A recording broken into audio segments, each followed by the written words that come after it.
All right, so here we play against Tarjan Tarjan, again. yes. I So, told you he was twice or three times the American champion. He was a very strong grandmaster and a very active one. I mean, he liked to play very tactical positions, and this game will be one of them. But the problem was that Black also liked to play, very tactical. complicated positions, and we had the result. We'll see. All right, let's see So it. we played the Pausen. This is the so-called Pausen for black.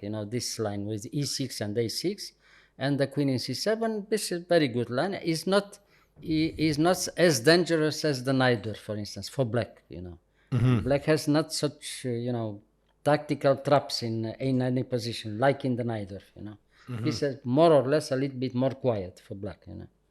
So, okay, he plays g3, bishop b4. This is the most active line for black.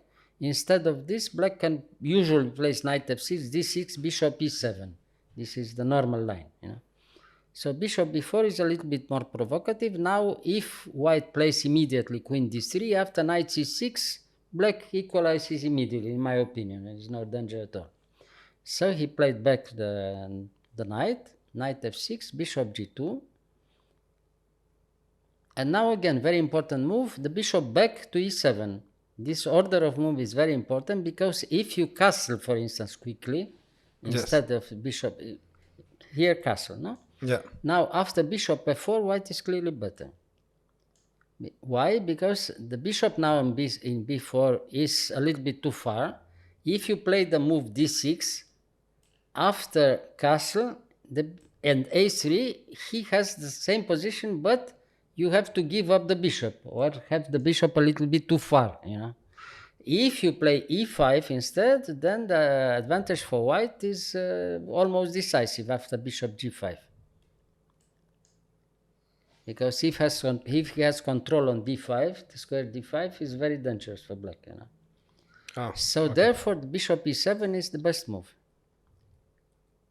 So now you have to be with the bishop in e7. Now castle also, a3, knight c6, f4. Okay, now he tries to attack quickly. No, okay. If you play d6, this is the main line in some other position. But you don't have to play d6. You can wait. So here you play the provocative move b5 immediately. Why? Is good. The position is okay because after b5 he can play immediately e5, but nothing happens after e5. Bishop b3, bishop b7. If now you play instead of g4 e5, he plays simply knight e8, and finally later on he plays d6. No. No, sorry. Pardon. E5. E5. Now instead of g4 he can play e5. You play Yes. simply knight e8, and you push later d6, and you have a very good game with black. No problem at all. Yeah. So okay, you wait. So now he plays g4, very active. Okay, and now after g4 we have this move which is a little bit surprising but very good for black. Black tries to open immediately the game and gives you the choice. If now you play g5, for instance, black has time to take immediately in e4, no problem. Black is better. If play g5, knight takes e4, black, has no problem at all. You open too much on the other side, and usually, finally, your king is in a dangerous position in g1 now, Yeah. because you push too far, the pawn g. So g5 is not good. So you have the choice to push e5 and close the position, or take the pawn from d5. If you take the pawn immediately on d5, after rook a d8, black is simply better, because now you have to move something. If you play, for instance, now g5, okay, you have to do something. Now knight takes d5. Now if you take back with the knight, e takes d5. Now, okay, the position is all right. You can't take in d5 because you lose a piece after knight b4. Yeah? Bishop d5 is very bad mistake. After knight b4, you can resign. Yeah, and if you don't take in d4, in d5, black threatens already to play simply d4 with very strong initiative, and probably lost for white, if he has time to play d4. So, okay, the opening is clearly better for black here, if you accept this. So, knowing all this, he tries to close a little bit the position and plays, instead of e takes d5, he played e5. Okay, after d5, he played e5. Okay, so now this position is different. The game is closed in the center.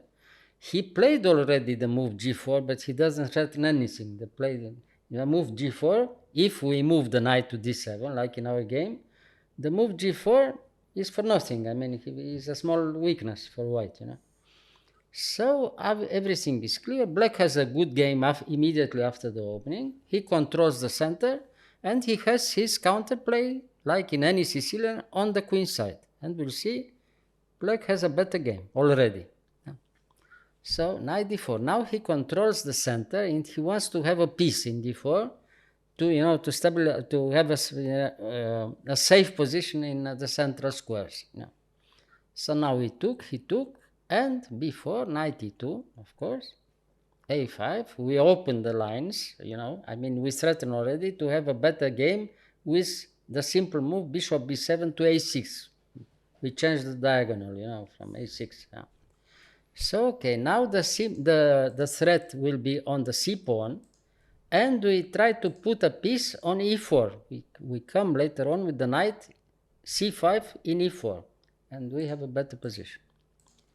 Okay, so knight c1. He tries to put, some strong defensive here, but he has 2 or 3 weaknesses, and Black has control. He's better, Rook f2, you don't give the pawn from c2, of course, no? So knight c5. Now it's clear. We come to e4. We came to e4. Now everything is more or less clear. And now bishop a6. a4, yes, a4, rook c1, and bishop, queen c4. Now what to do? The bishop is attacked, the pawn is attacked in a2. So we lose something, c3 is forced. So bishop a6, we attack the knight. Rook e3, he doesn't give material. So we took in c3, he has to take. And now we took in a2. Now the position is lost for white. He lost the pawn on the queen side. We have the free pawn from a4, which is very dangerous in any position. We have control everywhere in the center. And, his attacking chances on the other side, Zero. He doesn't have anything. So, okay, the game is lost, but we have to move on later on. We'll see. Queen takes. And So he gave the exchange to try to have some counterplay. Okay. And now, okay, we could play immediately rook b8, but we played even better a3. Why? Because the exchange is not important. The important thing here is the free pawn from a3 and the fantastic diagonal, the white diagonal from b7 to h1. For instance, if now he takes in a8, we take in a8, and there later on we threaten to come back with the queen in d5 and bishop b7, and we threaten mate in every position. Yeah. And the game is finished. So he doesn't have time to take the exchange. But if he doesn't take the exchange, it's even the same thing. Even worse maybe. f5 doesn't threaten anything. g6. Now the hope was still f6. To have some chances, tactical chances. So queen f3, and now we move simply the rook to b8. Okay. So rook f1. Now, exactly on time, rook b1. And now the last hope, knight c1. If we move the queen, he has time to take the e6 pawn or g6 pawn with the idea to give a check in f7, somehow. But it's much too late. Now Black wins by force. Now here we took in f1. We give it the queen, but okay, he takes the queen. We take back our queen with bishop e2 check. Okay. He has to take. We took in f3, and now the result is that we have exchange up, and the free pawn from a3 that wins is almost a queen. The pawn from there. Bishop f5. Okay. He played f6. Bishop f8. g5. Rook b8, and white resigned. Now he loses every piece. Yeah. In the final position, he loses all the pieces. and we have also the possibility to queen also the a3 pawn. So okay, again the Sicilian counterattack was decisive, as in any other occasion like this. But the game was one of the most spectacular of this tournament, where I played together with the Grandmaster Gligoric. For one reason, we hope to have our meeting with Bobby, because Bobby was living in Pasadena and was following our tournament. So you are in Pasadena We here? were in Pasadena, well, it's Los Angeles, but Pasadena is a small town there.